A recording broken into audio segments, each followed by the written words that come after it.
Hi everyone, I'm Donna Stellhorn, your practical astrologer, and today we are talking about the new moon. It's on April 27th. It's at 7 degrees of Taurus, and by the time we have this new moon, Venus has gone direct and it's starting to separate from Saturn. What does this mean for you? That's what we're going to talk about. Welcome everyone. This video starts with a short overview, then we're going to talk about your sign and the predictions for love and money, and then at the end of this video there is a short bit on activating your part of fortune, so you're going to want to stay all the way to the end. And if you would like a copy of your chart so that you can follow along in these videos, I'll send you a PDF. There's a link in the description.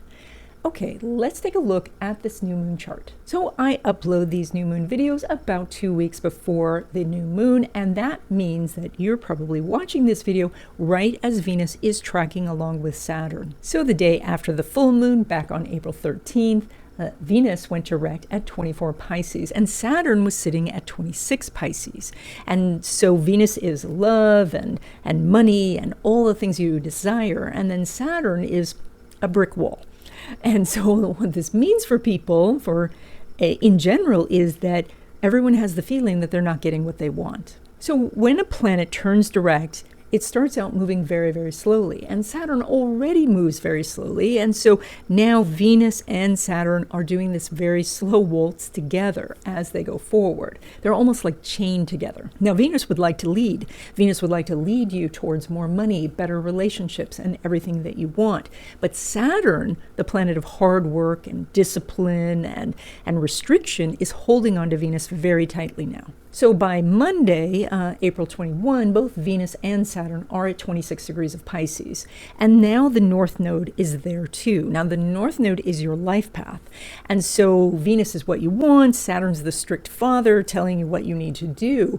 So, and then with the North Node, you need to follow through because this is the direction to go. So in other words, over this 2-week period on the approach to the new moon, the correct way to go is the hard way. And if you're uncertain about which direction, take the uphill route. That's going to be the best way to get to what you want. So from April 21 to April 24, we're really doing that energy. And then on April 24, Venus starts to separate and move past Saturn.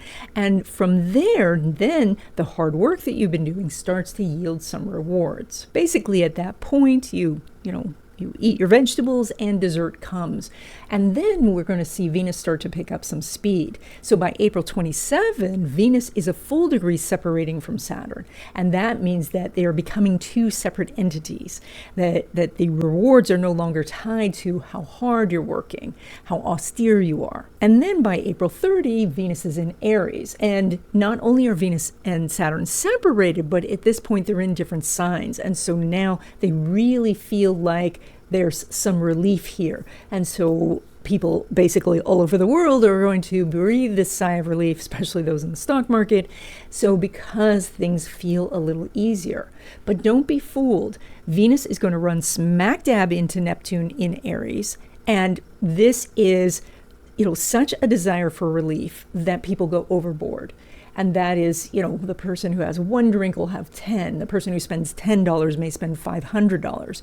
The Venus-Neptune conjunction is like a scammer's dream because the scammer can promise anything and the person's ready to click.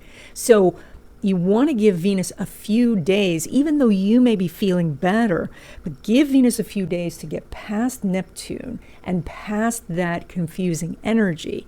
And then you can say, okay, now things will settle down, smoother waters are ahead, and we have this calmer month of May that we're going to enter into. So the bottom line here is that we're not going to really feel this energy of Taurus, which is about contentment and comfort and a steady paycheck. We don't really feel that until we get a few days into May. In this 2-week run-up to the new moon, be very aware that the best way to get what you want is to be disciplined, to be focused, to be working hard on a goal.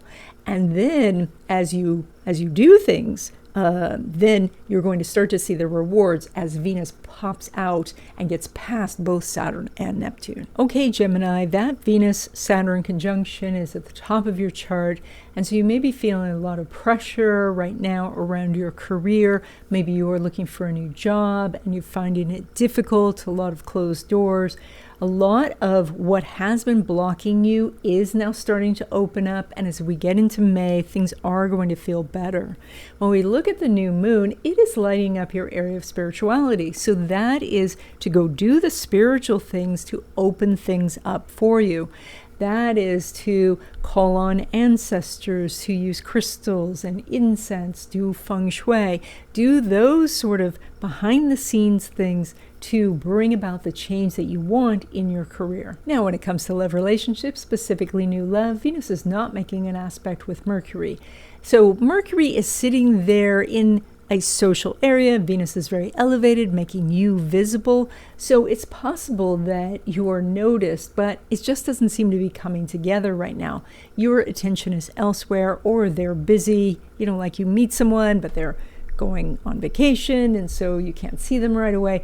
Something is stopping this process, and that's okay because you are supposed to be working on other things right now.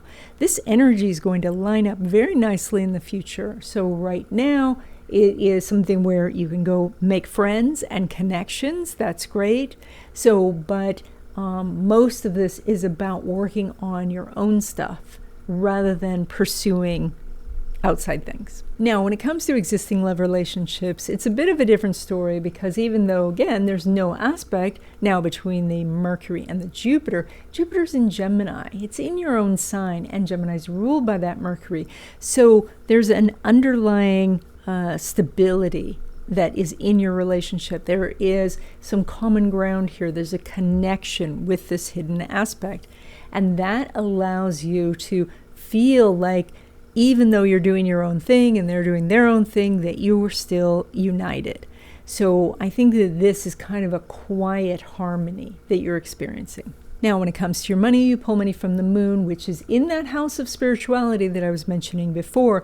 This is a very important time for you to think about what you can do from a spiritual standpoint, and that would be affirmations or journaling or removing blocks or doing some tapping, all of these sort of things to help put you in a line with the money that you want to make, because there is a very strong connection between a sense of deserving and the money coming to you. And so this is your opportunity to put yourself in spiritual alignment with what you want to receive. Now, when it comes to money from business or from investments, Saturn's not making an aspect with the moon, so you're making about the same as you have in previous 2-week periods. So if you are working on something, then you're probably getting paid outside of this 2 weeks. If this is something to do with assets and passive income sources or investments, you may be in just a holding pattern right now while there's so much volatility in the market.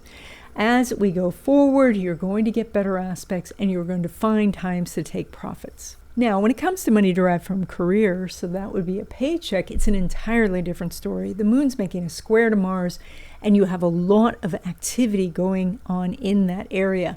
So this is your time to focus on making more money through a job. And so that could be an actual raise, a promotion, getting some perks, getting some bonus or better commissions. So you have very strong energy. So you do want to approach supervisors or whoever is in charge of giving you more money to ask for it. This is the third section of this video, and I have a couple of announcements, and we're going to then talk about the part of fortune and activating that energy. Every month I offer a free class by Zoom. It's called New Month Wishes. It is on the first day of the month at 12 p.m. Pacific time. The next one is on May 1st. And now there is a much easier way to register for this class. So there's a link in the description to register. In this class, we talk about the energies for the month, and then we write our wishes together, and then we energize these together. It's a really fun class. It is free, and so I hope you come. I also want to expand this channel and do more videos about astrology, feng shui, everything all the different things. And so I have opened this up to memberships. So if you'd like to support me and support the channel, click the join button to find out more information. Now, the part of fortune on your chart is represented by a circle with an X in it. It's kind of like the treasure map X. And the part of fortune is actually a mathematical calculation between sun, moon, and ascendant. It is very helpful for people who don't know their birth time because the part of fortune can be used as an alternate ascendant. You know, back in the old days, it was pretty rare that people wrote down a birth time. So the part of fortune was widely used for this purpose. And by fortune in this case, we mean opportunities to make money, to make good connections, to be in the right place at the right time, and to receive what you want. Activation of part of fortune comes through transits, and so any strong transit would affect it. If you would consider maybe a transit from Mars, that would be, then activity would happen. So for an activation by transit, I would do 2 degrees on approach, 1 degree separating. So that means if your part of fortune is 10 degrees, when Mars gets to 8, then it is approaching by 2 degrees. And then when Mars gets past 11, it has separated by 1 degree. And so that would be 2 degrees on approach, 1 degree separating. And that's the time period where you would feel that energy. For a transit of Mars, that would be about a week. If you're interested in how Mars and other transits could affect your part of fortune, leave me a comment in the description and I'll do a video on it. You can also use different spiritual means to activate your part of fortune, specifically crystals. Crystals attract energy and they create a focus, and so they are very useful for connecting with this energy. So I have a little list here of different crystals that are associated with the different signs.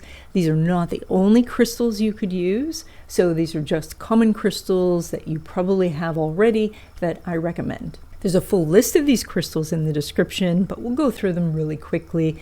And that is Aries is tiger's eye, Taurus is citrine, Gemini is adventurine, Cancer is moonstone, Leo is sunstone, Virgo is moss agate, Libra is turquoise, Scorpio is black tourmaline, Sagittarius is carnelian, Capricorn is green calcite, Aquarius is rutilated quartz, and Pisces is amethyst.